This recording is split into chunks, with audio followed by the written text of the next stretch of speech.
Dear learners, welcome back to Learn English Through True Stories, where English learning becomes an unforgettable journey into the lives of the world's most inspiring figures. In every story, you don't just practice English. You step into history. You feel courage. You discover the meaning behind every word. And today, we invite you into the life of a man who didn't just build cities, he shaped dreams. Oscar Niemeyer, a name whispered across continents when people speak of beauty, freedom, and boldness in design. But Niemeyer wasn't just an architect. He was a poet of concrete, a sculptor of space, a dreamer who believed that buildings should rise like music, light, curving, free, even when surrounded by darkness. Born in Brazil at the start of the 20th century, he grew up in a world of social inequality, political conflict, and economic struggle. But somehow, this boy from Rio would rise to design Brasília, the futuristic capital of a new Brazil, and change the face of modern architecture forever. This is not just a story of buildings. It's the story of belief that art can be revolutionary. That beauty can resist oppression. That one man, with imagination and courage, can draw a new line across history. If you'd like to support this journey, you can click the thanks button or tap join to explore 3 levels of exclusive member perks. Every bit of support helps us keep creating meaningful content for you. So, are you ready? Let's begin the journey of Oscar Niemeyer, the architect who turned concrete into hope. Oscar Niemeyer was born on December 15, 1907, in Rio de Janeiro, Brazil. At the time, Brazil was a country in transition, caught between its colonial past and a future it hadn't yet defined. The early 20th century was marked by dramatic shifts, the rise of cities, the collapse of empires, and the painful reorganization of society after the end of slavery just a few decades before. Brazil was trying to shape its own identity, not just politically, but also culturally and artistically. Oscar came from a middle-class family of German and Portuguese descent. His grandfather was a well-known judge and writer, and his father worked as a typographer. They weren't wealthy, but they were educated and proud of their heritage. In their home, there was an appreciation for the arts and literature, a quiet love for beauty that would eventually find a powerful expression in Niemeyer's future work. Yet young Oscar didn't immediately show signs of genius. In fact, he often described himself as a lazy student, someone who drifted through school without much interest.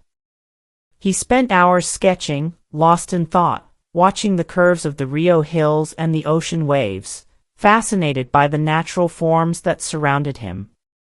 These soft shapes, the flow of mountains, the silhouette of clouds, the grace of the human body, would later become the foundation of his architectural vision. As a teenager, Niemeyer lived through moments of deep political instability. The First World War left Brazil economically shaken, and the country struggled with poverty and unrest. Industrialization was beginning to reshape urban life, dividing rich and poor in ever more visible ways. It was a time when ideas mattered, when thinkers, artists, and political leaders were searching for new systems, new hopes. In the cafes and streets of Rio, a young generation of Brazilians began asking bold questions. What should a modern Brazil look like? Could architecture be more than just buildings? Could it express values, identity, and resistance? Oscar Niemeyer was listening. Quietly, attentively. He hadn't yet chosen his path, but the world around him was drawing the lines. His Brazil was a country full of contradiction, rich in culture, but poor in opportunity, full of beauty, but marked by inequality. For someone as sensitive as Niemeyer, it was impossible not to be moved by the contrast. What does it mean to belong to a place that is still defining itself?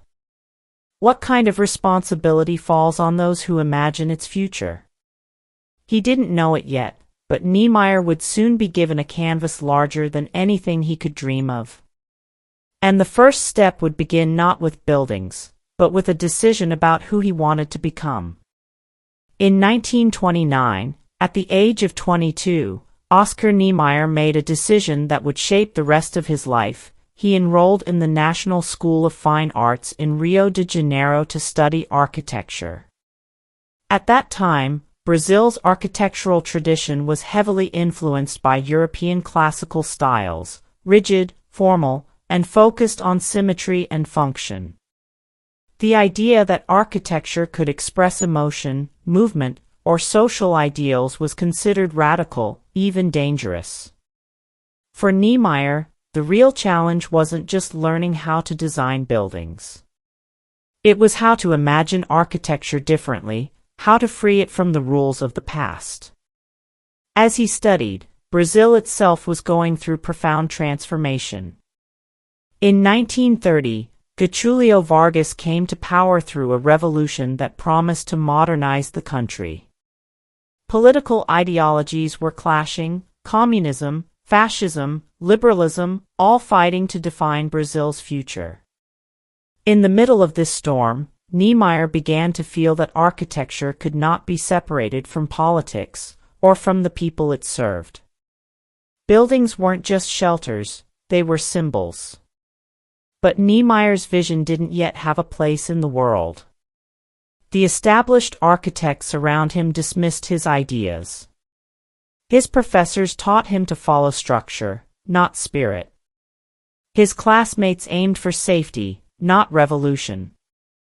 And perhaps most painfully, he faced the inner doubt that haunts every true artist, a question that would return again and again throughout his life. Will anyone understand what I'm trying to create? Then, something happened that would quietly shift everything. In 1936, Niemeyer got the opportunity to work as an intern on a new government project, the Ministry of Education and Health building in Rio. It was a bold modernist project led by Lúcio Costa, a Brazilian architect who believed in innovation, and supported by the famous Swiss-French architect Le Corbusier, a legend of modern architecture. Niemeyer was still a student, just a name on the team, but he poured himself into the project. He studied Le Corbusier's philosophy. He sketched tirelessly, bringing new ideas to the table. While others looked to Europe for rules, Niemeyer looked to Brazil for soul, to the hills, to samba, to the people in the streets. This project gave Niemeyer his first taste of collaboration, of working with great minds, and of bending form into feeling. But it also showed him the limits of imitation. Le Corbusier's style was powerful, but Niemeyer began to ask, what would architecture look like if it were born from Brazil itself? From its curves, its rhythm, its light? These were dangerous questions in a world that demanded uniformity. The more Niemeyer tried to innovate, the more resistance he faced, from institutions, from critics, even from within himself. But he didn't stop. Even in the shadows, he kept drawing strange, flowing forms that seemed to dance on paper. He believed that one day, someone would be brave enough to let him build what he truly imagined. That moment was coming. And it would arrive through an unexpected friendship, one that would lift Niemeyer from obscurity and change his life forever. The man who would open the door to Niemeyer's future was Lúcio Costa, a bold and visionary architect who saw something unusual in the young student's work. Costa wasn't afraid of risk. He admired Niemeyer's drawings, not for their precision, but for their poetry. Where others saw rebellion, Costa saw possibility. Their relationship quickly grew into a creative partnership, one built on trust, shared ideals, and a love for Brazil's unique voice. In 1940, this partnership was tested in a remarkable way. The then mayor of Belo Horizonte, Juscelino Kubitschek, had a dream. He wanted to transform a remote suburb called Pampulha into a modern leisure district, something beautiful and symbolic. He approached Costa, who was then Brazil's leading architectural mind. But Costa surprised everyone. He passed the opportunity to Niemeyer. Niemeyer was only in his early 30s. He had never led a major project. And yet, there he was, suddenly in charge of designing not one, but several buildings, a casino, a ballroom, a golf club, a yacht club, and a church. It was a chance that could make or break his career. He did not play it safe. Instead of straight lines and predictable forms, Niemeyer designed bold, sweeping curves. The casino's roof floated like a wave. The church, the São Francisco de Assis, shocked people with its pure, curved walls and murals by the great Brazilian artist Cândido Portinari. At a time when religious architecture followed strict traditions, Niemeyer dared to build something radically modern, deeply spiritual, and unmistakably Brazilian. But not everyone celebrated his work. The Catholic Church refused to consecrate the church for over a decade. Critics called the designs too strange, too playful, too unserious for sacred or civic space. Even some politicians hesitated to endorse such modernism. Niemeyer didn't back down. He believed that architecture had to reflect the spirit of the people, their warmth, their creativity, their love of freedom. For him, the curve was more than a shape. It was a statement.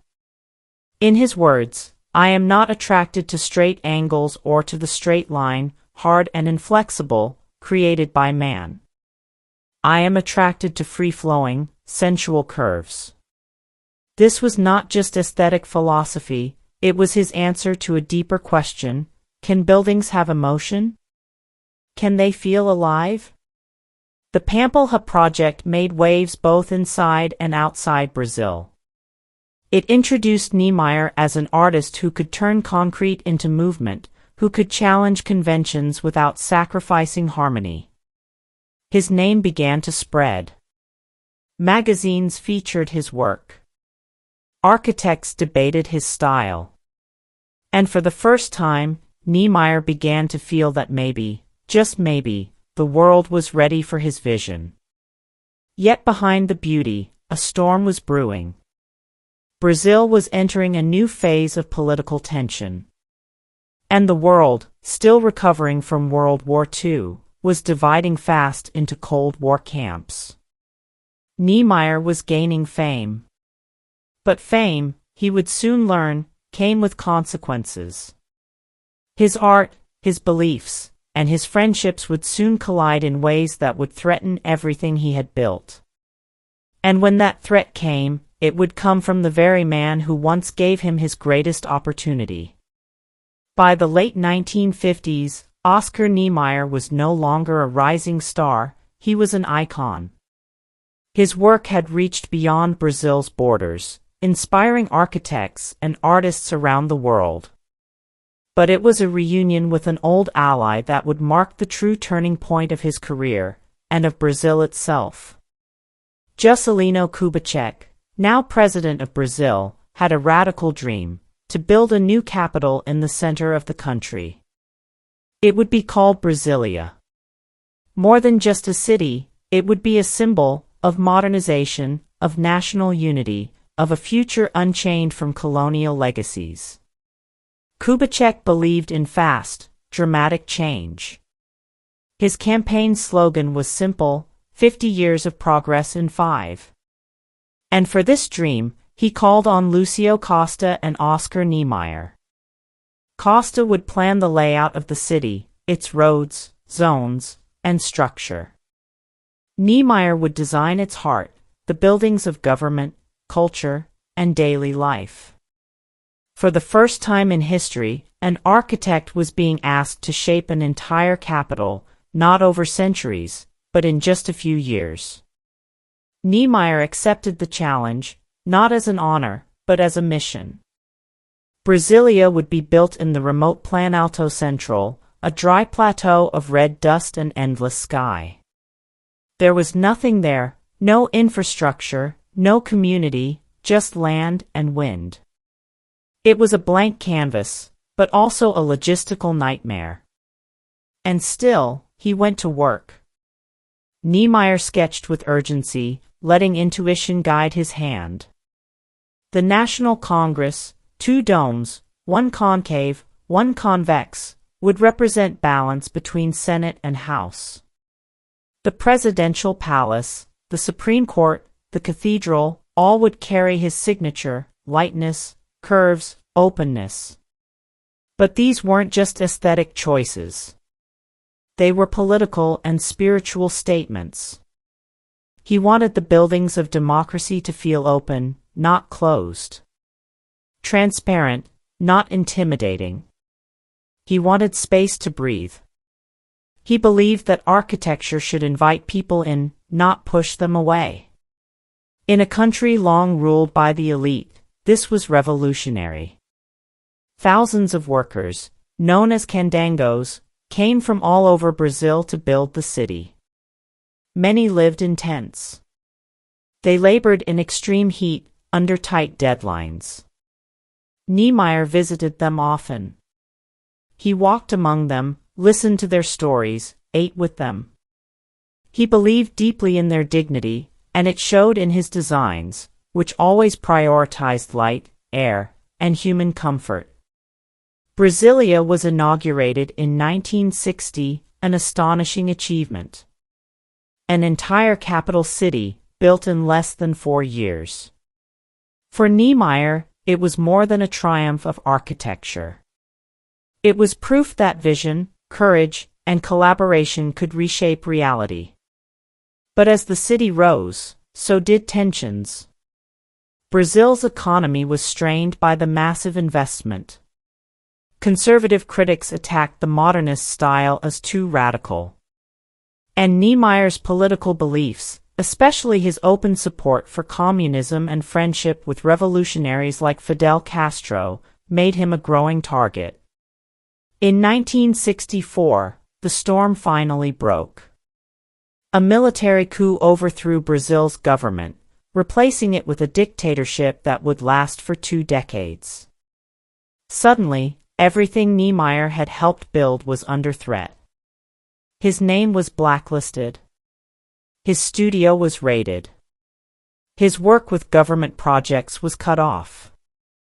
His ideas, once symbols of hope, were now considered dangerous. He was no longer just an architect. He was a political threat. Faced with surveillance, censorship, and isolation, Niemeyer had to make a heartbreaking decision. He left Brazil, the land he had loved, drawn, and shaped, and went into exile. In Paris, far from the plains of Brasília, Niemeyer looked out at the gray skies and wondered, had his dream been destroyed? But in that silence, something stirred. He still had his hands. He still had his ideas. And even in exile, his voice, expressed through lines and light, would continue to echo. Because some dreams cannot be silenced. They just wait for the right moment to return. Exile is a quiet kind of suffering. It does not roar like war, nor bleed like poverty. But it steals a person's sense of place. And for Oscar Niemeyer, a man whose entire life was about shaping the soul of Brazil through buildings, losing his homeland was like losing his canvas. In Paris, Niemeyer found safety, but not peace. He rented a small apartment near Montparnasse, filled it with his sketches and memories, and tried to begin again. The French intellectuals welcomed him, artists, writers, and activists admired his work and his ideals. Yet every design he drew carried the echo of Brasília. Every line reminded him of the country that had rejected him. But he did not give in to bitterness. Instead, He kept building, in Europe, Africa, and the Middle East. His vision crossed borders. He designed the French Communist Party headquarters in Paris, a bold, flowing structure that felt like a wave frozen in stone. He worked on universities, museums, and cultural centers, places of learning and gathering. His designs were never just buildings. They were gestures, each one saying, even now, beauty matters. Even in exile, freedom lives. Still, the pain ran deep. Niemeyer refused to work for dictatorships, even when they offered him wealth or prestige. He refused to abandon his ideals, even when it meant fewer commissions. His name was erased from textbooks back home. His fellow architects were pressured to disavow him. For more than 20 years, he lived as a man without a nation. And yet, the most powerful sacrifice wasn't political, it was personal. In the early 1980s, Niemeyer's beloved wife, Anita, died after more than 50 years of marriage. She had been his partner, his quiet strength, the one who believed in his dreams even before the world did. Her death was a deep blow, one that shook him far more than any political defeat. Alone, aging, and still far from home, Niemeyer faced the deepest question of all: was it worth it? Was it worth giving everything, his fame, his safety, his country, even the comforts of family life, for a vision of architecture that was never just about buildings, but about justice, humanity, and beauty? His answer was not in words, but in drawings. He kept sketching. Curves. Light. Open space. As long as his hands could hold a pencil, he continued. And then, unexpectedly, something shifted. Brazil began to change. The military regime started to crumble in the late 1980s. People demanded democracy, elections, freedom. And when the country slowly opened its arms again, Oscar Niemeyer was among the first invited back. He returned not with anger, but with quiet grace. Older, yes, but unbroken. He rebuilt his studio in Rio. He began new projects, even in his 80s and 90s. He remarried at 98. And most of all, he spoke to a new generation, young architects, students, and dreamers, who saw in him not just a designer, but a fighter. A man who stood by his beliefs even when the world turned away. Oscar Niemeyer had lost nearly everything. But he never lost himself. Because the real architecture of his life was not made of concrete. It was made of courage. When Oscar Niemeyer returned to Brazil, he was welcomed not just as an architect, but as a living legend. After decades of exile, silence, and political rejection, Brazil had changed. And the country he once had to flee now celebrated him as a national treasure. His buildings, once seen as too radical, were now studied in schools. His curves, once criticized, were praised as the soul of Brazilian modernism. Time had done something remarkable, it had turned controversy into heritage. But Niemeyer didn't return just to rest on his reputation. He returned to work. In his 80s, 90s, and even past the age of 100, Niemeyer designed with the same passion he had as a young man sketching in Rio. His projects included the Museum of Contemporary Art in Niterói, a bold, saucer-shaped structure that seems to float over the ocean like a spaceship ready for flight. It became an instant icon, futuristic, elegant, and deeply human.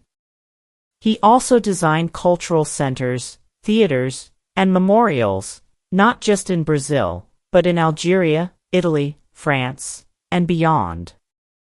Everywhere he worked, his vision stayed consistent: architecture must serve people, uplift them, and reflect their humanity.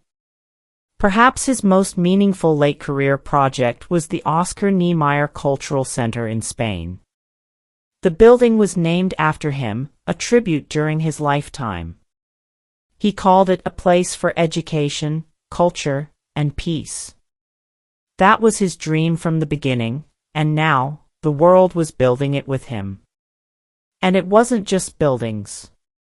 Niemeyer became a voice, wise, humble, and deeply respected. He gave interviews that mixed politics, poetry, and humor. He shared thoughts on capitalism, love, art, and the meaning of life. He never lost his convictions. He remained a proud communist, a defender of the working class, and an enemy of injustice. When asked why he kept working, he replied, "Life is more important than architecture."